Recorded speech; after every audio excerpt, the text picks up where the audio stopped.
बेकायदेशीर पिस्तूल बाळगणाऱ्या 2 सराईत गुन्हेगारांना चिंचवड पोलिसांनी अटक केली आहे।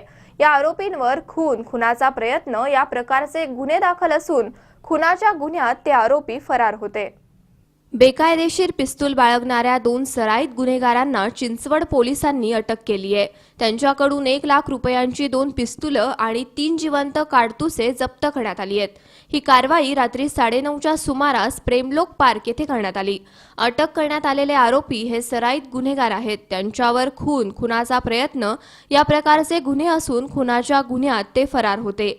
दिनेश पुखराज रेनवा आणि अक्षय प्रभाकर साबळे अशी अटक करण्यात आलेल्या आरोपींची नावे आहेत।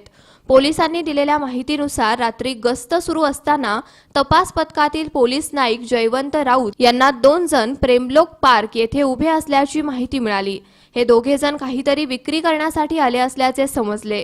पोलिसांनी या ठिकाणी सापळा रचून दोघांना अटक केली। त्यांची अंगझडती घेतली असता दिनेश रेनवा याच्या जवळ एक गावठी बनावट पिस्तूल आणि पॅन्टच्या खिशात 2 जिवंत काडतुसे मिळून आले। तर अक्षय साबळे याच्याकडून असलेल्या कॅरी बॅगमध्ये एक लोखंडी गावठी कट्टा आणि एक जिवंत काडतूस मिळून आले। पोलिसांनी या दोघांकडून 1,20,750 रुपयांचा मुद्देमाल जप्त करण्यात आलाय। 1 महिन्यापूर्वी वाल्हेकरवाडीमध्ये तरुणाला बेदम मारहाण करून लुटण्याची घटना घडली होती।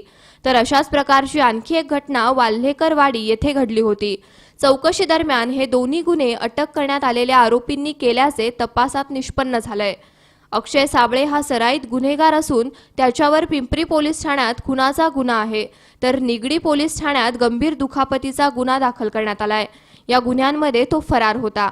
शोध गस्त या कामी फिरत असताना प्रेमलोक पार्क या एरियामध्ये 2 इसम संशयितरित्या त्यांना मिळून आले आणि संशयितरित्या मिळून आल्यामुळे त्यांनी त्यांचे डीबीचे जे एपी आहेत कांबळे त्यांना त्या ठिकाणी लगेच बोलावून घेतलं आणि या दोन्ही इसमांची झडती घेतली असताना दोघांकडे मिळून 2 पिस्टल गावठी कट्टे मिळून आले आणि त्याच्यासोबत 3 राऊंड त्या दोघांकडे मिळून आल्यामुळं त्या दोघांनाही ताब्यात घेण्यात आलं।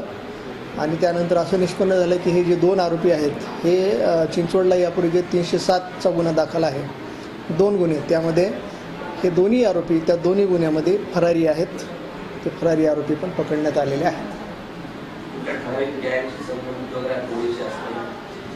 हे दोन्ही आरोपी यांच्यावर पिंपरी डिव्हिजनमध्ये पिंपरीला 302चा गुन्हा दाखल आहे आणि बाकी आजूबाजूच्या म्हणजे ग्रामीणच्या हद्दीमध्ये रेकॉर्डवरचे गुन्हेगार आहेत अशी माहिती आहे। त्या बाबतीमध्ये तपास चालू आहे। तुकाराम गोळसे, सी 24 तास, हडपसर, पुणे।